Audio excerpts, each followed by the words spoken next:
Welcome to Promote, Profit, Publish. I'm your host, Juliette Clark, and I'm really glad to have you guys here today. Don't forget to go over and subscribe to our YouTube channel, Super Brand Publishing, and also to the podcast. You're here, you're listening, subscribe.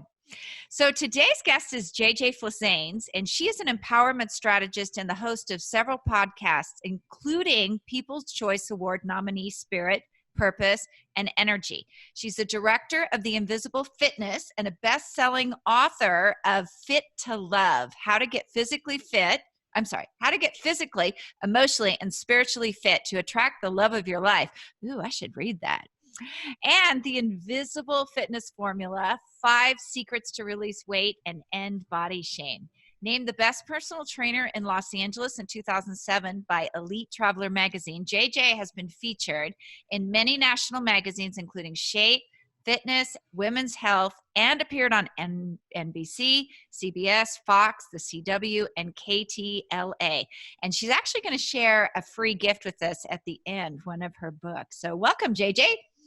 Thanks, Juliette, for having me. Oh, that's a good microphone you've got there. Mm-hmm. I love it. That's great. So tell us a little bit about your foray into podcasting, because it seems like once you got into it, it was almost like an incurable syndrome of some sort. I don't know a better way to get out a message, to test an audience and a market, and to sell products and services and events and ideas better than podcasting. There is no barrier to entry except putting a show together. And of course, there's all those details. But the medium in itself, when people listen to podcasts, it's funny because I just came from acupuncture and I've met and manifested like the perfect new person for me. And she loves me and I love her. And she's asking me questions. I mean, she doesn't really even know me that well yet. And she's like, oh my God, you're so right. Oh my God, I need to hire you as my coach. And then I told her, do you listen to podcasts? And she's like, no, but I'd love to. And so I take her phone, I show her Purple podcast app, and I show her my shows. And she's like, well, I want to listen to that one. So I put her on the list. And so now I've downloaded some shows for her. Again, the idea of having an idea and having a place to put it, especially for those who have so much passion that writing is painful. And I don't mean writing for writing pleasure, like journaling, or if you really, you're into your project or you're writing a story and it creates a momentum and a flow for you. I'm talking about if you have ideas that are just coming so quickly to you and you need an outlet for them. Podcasting was my answer to all of that because I had too many ideas and too many areas of things I wanted to teach and talk about and share. And blogging, I would have put a needle in my eye. It was so painful because I cannot keep up with my brain speed typing, and then to go back and edit was like, I'm a presenter, I'm a talker, I'm a messenger. So I needed this platform. And again, like I said, it's so much easier to pre-qualify clients and everyone and anyone. I mean, now I only fill my events with people who listen to the show. I'm about ready to retire from personal training altogether from anyone who doesn't listen to my show. Like literally the pre-qualification is if you're still working with me and you're not listening to my show, I'm sorry, we can't work together anymore. Not in a mean way. And anyone that's coming in who wants weight loss or fitness or anything like that has to be a listener to the show, because otherwise I don't want to work. Like that's my zone of genius. And if we're not there, then you can hire someone less expensive to focus on the one thing you think you need, even though I know you probably need a little bit more than that. So podcasting, just, Doug and I had a conversation this morning about a podcast idea, and we went and looked it up, and it doesn't exist. And so we're like, should we do it? When we have such success with our shows, why not? I mean, if you could open up your microphone, he says this, if you open up your microphone every time and you make $5,000, don't you want to keep opening up your microphone? Yes, you do. Yeah. That is really great. And she was mentioning Doug, her partner, Doug Sandler, who also is a, voracious podcaster in his own right. So you guys have made quite a gig of all of this. One thing that really impresses me about you is you found so many ways to monetize all of this, not just with your fitness, but in other ways too. You guys are teaching classes now and doing some other things, right? Yeah. Again, it didn't happen right away because part of my goal in podcasting was to test my message and to really see where the universe, if you will, wanted me to show up in the world. I started out as a trainer. I am an excellent zone of excellence for sure in the scientific realm. Like, I don't know too many other people that have. I mean, they may be really good in one area of the science, but I have like all of the physical sciences, from everything from functional medicine down to biomechanics and physics and exercise physiology. So we have like that. I love that, but I knew that that was limiting for me. And so my podcast, Fit to Love, the first show I ever did was a 6-day a week show. It was video and audio. And I had a 2-camera full shoot for the videos, and they were exercise videos and cooking videos. And then my Wednesday, Thursday, Friday, Saturday shows were audio shows on different topics. So wellness, psychology and mindset, spirituality, law of attraction, astrology, and then relationships. So those were all my different things to test. And when I put out Fit to Love, I didn't realize that that wasn't going to be the best way to test it, because you can't really, when someone subscribes to a podcast, they're not necessarily, they're downloading all the shows. So no one's coming and cherry picking which shows they want the best. So I thought I'd be able to clearly see which one of those days was the most downloaded. And again, the benefit was I was never a podcaster before I became a podcaster. So I learned all of the things not to do. But, and I knew that my show was good. I was always excited about editing it and putting it out and sharing it and talking about it and getting good feedback. But at some point it felt like the show's quality, information, and my passion around it was more than, let's say, the response. And so at this point, and how you met me on Scott's Mass Media Summit, he wanted me to talk about pivoting. Like, when is it the right time to pivot? And again, I was getting some clients and I was selling a few books here and there and selling a few online programs here or there, but it wasn't at the rate that I thought it should be based on the show, the quality, how many shows I had put out. So it wasn't quite 2 years. It was 2 seasons and 350 episodes. Wow. I said, okay, it's time to pivot. And I had an intuitive hit. And I do all of my business coaching and living out of my intuition now, because the intuitive hit said, they can't find you, JJ. You're specific. Like, you're not just talking about wellness. I'm literally talking about the science of digestion. I'm talking about the endocrine system and the hormones. We're talking about astrology and detailed, like, law of attraction. I'm an expert in law of attraction. I'm talking about biomechanics over here, and your muscles and how they contract and how they innervate, and the neuroscience and the neuroplasticity, both in the behavioral science and in the physical science. I'm like, my information is so specific in each of these areas, and I'm trying to put it under one brand that's muddying the waters. And so I said, oh, well, now I need to rebrand, because now I have better metrics on where I'm supposed to show up. And so that's what I did. I took my 6 days a week and make 6 different shows. So I didn't start out saying I want to be a podcaster addict and that I want to keep putting out shows every week. That wasn't the goal. And I never would have done it this way. I never would have said, oh, I want to try 6 different shows. Like, what crazy person starts 6 shows at one time? But I said, what a great repurposing opportunity to take the shows and repurpose them into their very specific brand, and then see who shows up. And that was sort of how the magic happened. And, in the podcasting world, a lot of people would have said, JJ, you're only not even 2 years in yet. You have some good momentum. You have a lot of great reviews. Just keep going. Just keep following this path until it's successful. And something said to me, no, they can't find you. And so of course my intuition was spot on, and that's what happened. And, I get made fun of a lot, not anymore though, because I will tell you that at the first New Media Summit back in 2017, people thought I was a little bit nuts because I had all these shows, and they were like, why is she doing so many shows? Why doesn't she just do one show? Right. And now all my friends have like multiple shows, and I'm like, see, because it's easy to do. It gets brand specific. You can target market so well on a podcast, and you can repurpose. You don't have to have completely different brand new content on each channel. You can take the same content and repurpose it in a different brand to see which one's attracting more of a crowd, which one gets shared more, which one resonates with people more. Mm-hmm. No, and that's great. So the point of that was that she pivoted, because so many people just give it up. And that's there's so much pod fading going out there that that is great that you repurposed it. But also, one of the things people don't think about with a podcast is, you mentioned that you really, like, you're a talker. This is your medium. This is a great way to put a book together. Oh, my last book was written in a week because I took shows, transcribed them, and then I went away for a week to the beach, to a beach house.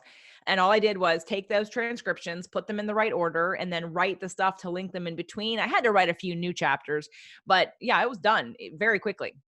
Right. And that's for you guys who aren't big writers out there, but you want to be authors. That's a great way to do this. But you actually took shows. So did you make an outline first and just go for it? Or how did you put that together when you organized it? I went back, well, first, so my company's called Invisible Fitness, and I knew that I was moving away from just talking about fitness because, again, you can shoot me in the head for how many times I talk to someone about weight loss and they have no interest, or they're not ready for, or they don't value thinking about the psychology behind that. It's like, look, if you're an overeater and you're someone who wants to lose weight and you don't take care of yourself, or you self-sabotage, this is not about knowing what to eat or how to work out. Right. This is about the motivation underneath it. This is about what you're trying to avoid. This is about not being comfortable in your own skin with your feelings. This is about judging yourself and shaming yourself into self-hatred, which of course makes you overeat and not want to work out or take care of yourself. So I'm not interested in working with anyone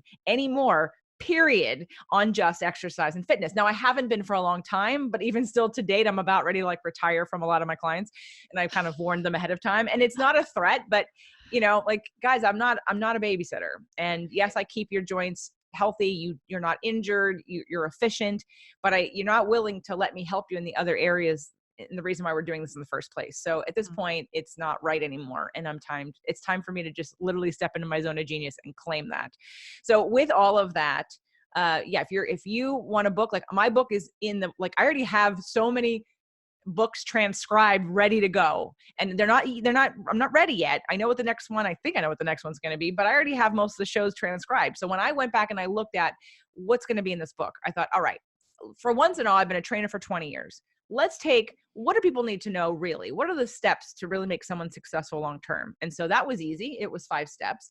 And I've done multiple shows on each one of those 5 steps. So I went back through all my information. I picked out those shows. I had them transcribed. And then again, I put them in the book. I wrote the intro and I linked some things. And then like the 5th secret was a little bit more of, I guess, new stuff, because again, I hadn't done a lot of shows on that. So it was super easy to write. And I feel like it's like the legacy that I'm going to leave in the fitness side. So if anybody wants to work with me, they can read the book, they can watch the webinar, they can get a free copy of the book. And if you're on board, cool. If you're not, and you just want weight loss and fitness, and I know we're not a match, or if you read the book. So right. I use podcasting to pre-qualify and to do things like write books. That is so cool. And I think it gives you guys an idea. We're going to have Doug on in a little later about, the content development you have to have for that book. You can't just write the book and then go out and publish it and expect to be known. So that led up to it as well. You already had followers, you already had something established, you knew that those people really wanted and need what you had to offer. And that made your book a bestseller, didn't it? Yes. I will tell you though, that last book came out right as I was building momentum with the rebrand. So the book came out in May of 2017, and I had just rebranded the first 3 shows in October of 2016. So I hadn't quite hit the mark yet of the amount of followers and the very dedicated people I know now. In fact, someone came on a strategy call yesterday, and I think she takes the cake. She said she's been listening to me for almost 5 years. Wow. Well, I started podcasting 2014. I'm like, I think you win. I think you win in terms of you started with Fit to Love, and then she's joined the other shows. And again, some of the content's the same. But I highly recommend podcasting, because you can do it. You can do solo shows. You can do interviews. It gives you such a platform to sell anything once you get your audience dialed in, once you get your niche dialed in. And then there's no better way to repurpose content, than getting it transcribed. And you can do that super cheap. Mm-hmm. So, you had mentioned the monetize. I want to get back to the monetizing part. So Doug and I met in 2017. And at that point, I had just launched those shows, and he had still just 1 show. Now he has, I think, 6. And, and I have 10, but they're not all live, and they're not all getting content every week. 5 of them are, So when we got together, and that story is a whole nother show, episode 54 and episode 55 on women, men, and relationships. Anyway, it's all about sacred contracts and divine timing and manifestation and law of attraction in relationships. So when we got together, we started looking at how we both made money. And I think Doug and I, between the two of us, literally make money in every single way you can make money with a podcast. Like, but we specialize. He has one area that he specializes in that actually, have I ever even done it? I don't even know if I've done it. I think I've tried to do it, but I haven't been successful doing it. And then I specialize in a whole set of other areas that he is not good at all. So together we see, and we know our friends Joe and Matt have surveyed 1,000 podcasters and 85% of them make $0. We see so many people, and Doug has a podcast production company, not making money and not doing things in a way that like they're wasting time or energy or not being efficient. So yeah, we started teaching classes. So we had our first live class a couple weeks ago. We have a webinar coming up next week. And by the time this publishes, we'll have our last webinar, which I believe is in March. I forget. I think I told you what the date was, but it's in March, our last webinar for a while. And it's basically on the business of podcasting. And it's a very specific, I'm going to look it up. It's a very specific need I think people have, because a lot of people just go and think, oh, this whole podcasting thing, I'm going to talk into a microphone. I'm going to slap it up on the web, and then I'm going to be famous in a month. I'm going to be making lots of money. Yeah, it doesn't quite work like that. I think that's where, though, JJ, that people get their real education is they don't understand digital marketing. They don't understand the internet, how crowded it is. And you really have to work at this, especially if you want to monetize it. Yes. And if you're marketing to non-listeners of podcasts, that's one thing, right? Like if your niche is so much, and I'm going to get ready to do that. I haven't done that, in fact. So I believe that if your message is strong enough and your messaging is strong enough and it's in alignment with your zone of genius, that you will attract the people, you will attract the crowd, and then you build products and services for your customers and your fans, not the other way around. And a lot of times Fit to Love was another example. I started podcasting to sell what I was already selling. Right. But people didn't want that from me. And if you're not hearing that and taking that cue, there's two things wrong. Either it's the wrong branding and wrong targeting, that you're not using languaging and you're not giving them, getting their needs met in some way. So wrong brand, wrong targeting if you are supposed to be doing what you're doing, or it's the wrong message. It's not what you're supposed to be doing. And you need to let that organic relationship happen with your audience. People who are going to like you, like your energy, resonate with who you are and what you're passionate about. It's just like in any business, I would tell somebody, it has to come easy for you. I mean, your zone of genius is you being, it's easy and you do it naturally. And most of the time we discount that. And if it's not in that, if it doesn't bring you joy to do it, if you are so concerned about every dollar you make with it right away, it's probably not the right message. Because I was willing to do this for years without getting paid because I wanted to archive my content. Like I said, I have so much very specific educational content in each of these different areas that for me, it's an efficiency. So heads up, if you're a coach, I don't want to repeat myself 20 times with 20 new clients. Right. So I'm going to record a show, whether it be on exercise or cooking or nutrition or wellness or psychology or whatever. And then I'm going to tell you, hey, go listen to these 5 shows. Right. So that when we get back together, we can be more efficient with our time. So I really wanted to archive on video and on audio all these different lessons and teachings and ideas that I had. That's amazing. So I use them a little bit differently, not the content archive to give to my clients because we teach them, but I have a lot of reach out on LinkedIn. And if I have a conversation with someone and they, they're not ready to buy, but they tell me they're struggling in an area, I will drop a podcast into their messenger to, like, hey, I hope this is helpful. And a lot of times they will come back around when they're ready and purchase because I've served them in that way. So that's interesting. I use it before, you use it during. I never really thought about that. That's fantastic. Yeah. And thank you for that. I'll use it before too. I'm just getting ready I have a whole system that I'm getting ready to put into practice and into action. I'm just kind of planning for it because while promoting my podcast is number 2 on my list this year, it's not number 1, and I need to honor what that number 1 is. So the next webinar, again, on the business of podcasting and making money, is March 16th, Monday, March 16th at 5 p.m. Pacific time. And that is both Doug and I. And again, like I said, we do a great job of covering every single potential way. Like you name it, we've done it or we're doing it. From donation to I have a membership so people get paid content. Like I literally have a podcast people pay for.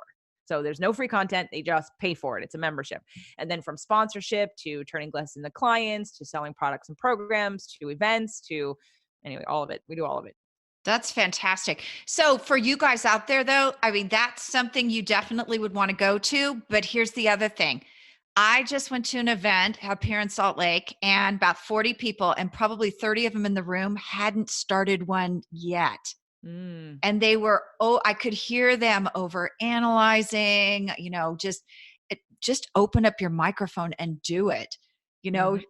Those thinkers bother me because you can think on it forever, but if you don't do it, and you can always plan that monetization when you figure out if that's what you really want to do. Would you agree with that? I would. I didn't start it to make money. I started it literally a therapeutic tool for myself because I needed an outlet. I had too much content, too much excitement, and my clients didn't want to hear about it. Again, hence why I have to get rid of all of them, because half of those people are still with me, right? And so I've grown so much in 5 years, and some of them have, and some of them haven't. And so the ones that haven't, I'm like, I love you, but I'm not a babysitter. Like, please go pay somebody else less money to babysit you because this is killing me. And it's not necessarily like they're not getting the most out of it either because I want to push them forward into growing in a rate that they're not ready for. Right. So it's really not doing anybody any good. But I had a desire. It was literally like, I needed a platform. I needed to test it out. I had, one of my good friends has a very popular podcast and none of her friends or family wanted to listen to her either. So she started her show just to, again, interview people to talk about the things she wanted to talk about. And now she has a hugely successful show. So I think that the motivation has to come from, again, being really passionate and dedicated to either the subject matter or to exploring it. And podcasting is such a great way to explore and get feedback and figure out. If you don't take it personally, if you don't think, oh, I'm a failure, I didn't do very well, if you can let go of that and just use it in any business sense, like I believe everybody should, everything is a test. You don't know going into anything. I don't care how much you overanalyze it. You don't know anything about how exactly it's going to work, even unless you've tested it over and over and over again in the same way. But anytime you start something new, a new product, you write a new book, you try to start a new business, you have a new offering, you open up to testing what's going to work and what's not going to work. So I think podcasting, like I said, is probably the easiest, fastest, growing every day by leaps and bounds. You are missing an opportunity if you have a business and you don't have a podcast. Not only that, I'm surprised as I'm reaching out to other podcasters, the depth of the topics. I mean, Irish history, chocolate. I mean, I'm just stunned and amazed. I originally went out looking for interviews, but I met some of the most incredible people. Like, I'm just curious, like, what made you? I mean, I can understand the chocolate curiosity, and as a personal trainer, you're probably like, don't do it. But, why Irish history? Why, how to make bourbon? I think it's fascinating, the things that people are passionate about that they've turned in to podcasts. It's incredible. So one of my podcasts is called Something to Wine About. You like wine? I love wine. I grew up in wine country. Yes. Well, I'm now Industry because of this podcast. And so Industry gets free tastings and 30% discounts on wine. And Industry gets to interview the winemakers and all of the other people that are there. And so, yes, we were just up north not too long ago. The two of us, there's three that hosts, although Doug will literally be added as a fourth, I'm sure, before 6 months is up. And then I'm going to Italy for my birthday. And what do you think I'm going to do in Italy? I'm going to be interviewing winemakers and writing off my trip. That's part of it. So where up north? I'm from Paso Robles. That's exactly where we were. Oh, that's so great. So if you want an introduction to a winemaker there, my cousin owns a winery. Which one? There. Twell, I think it's Toele. I've been there. To look it up. His name is Josh Gibson. And there, I gave a plug to relatives that I hardly ever see anymore because I live in Utah. And I don't drink wine. So I hear it's fabulous. Great. Well, Paso Robles is my favorite area in the world for wine. I've been going there since forever. And that's where we Really? were. We're going back in April for 3 days to do another spout of interviews with different wineries. And the podcast, it was a passion project, but it's about to make some money. So again, sometimes your reasoning to even do a podcast could literally be a tax write-off. That's what Mhm. something to whine about is, because that's what we can do with it. It's not, we're not in it for the money. We're in it for the fun and for the exploration. And then what will come out of that is revenue at some point when we actually want to focus on it. But right now it's just really fun to record.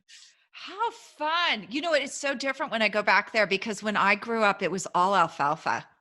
Sure. It's So huge now, now. yeah, Yep. it's huge now. It's huge.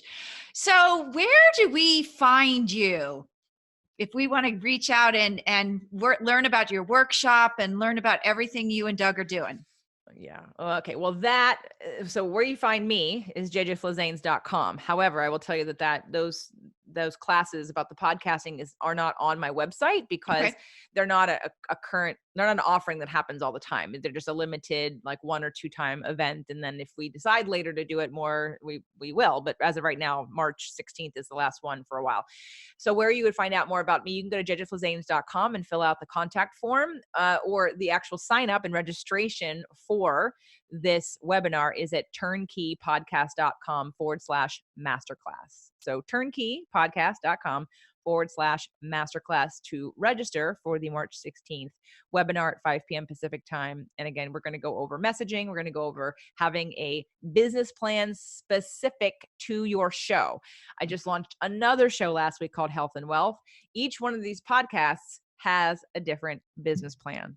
So Mhm. again, you can't just go in and go, I have a podcast, and then expect like, what do you expect? You have to have some kind of idea or plan for the possibility of it, and then pivot when you get feedback from your audience. So we're going to talk about business plans, and then of course monetization at every stage. Before I launched Health and Wealth last week, I had already made money on it. In fact, that's why I did the launch, because I wanted to make good on the sponsorships that I had before I ever even launched the show. I've literally been sitting on these sponsorships for over a year and not doing anything with the show. And then finally I said, okay, I need to make good on this. Mhm. Plus, it also became the right time, divine timing wise, and the show had changed. Like it had morphed. It was an idea, and then I'm like, oh, I'm going to do this show, and then my business plan changed for the show. And then when I finally solidified, oh, this is what it's supposed to be, then I was ready. And then I did a big old Facebook live stream all day long and had people coming and going, and I just put off half of the videos on YouTube. And it was actually, I had no expectation, but like I had no numbers to hit. I had nothing. I closed 2 people in my mastermind. I have hundreds more people on my list. We gave free gifts away. I've got consultations lined up. So it was great. And it was fun. And so again, business plans, monetization, and messaging are the 3 things that you need to be dialed in on to be successful with your podcast. So that is great information because I don't think many people do that. Who would be the ideal person to come to this? Somebody who either is already podcasting and not making any money, or not making consistent money and is not clear about the direction of their show. Someone who is really ready, like knows 100% that they are invested into this podcasting thing and they're going to do it, because then at least you can start out stronger. Mhm. Not somebody who's kind of thinking about it. No, don't come if you're kind of thinking about it. You have to be committed to doing the podcasting, or more ideally, you're already podcasting and you're frustrated because you're not making enough money or you're not hearing from your audience. If you have a show and you have crickets, please come to our event because we need to talk. That's fantastic. Thank you so much. I love your energy. It's just you buzz around. Do you ever sleep? Yeah. She's like, yeah, I do. Yeah. See, I'll when just- I'm on, I'm on. And when I'm off. Okay, got So, it. and I just had acupuncture, and I love my acupuncturist.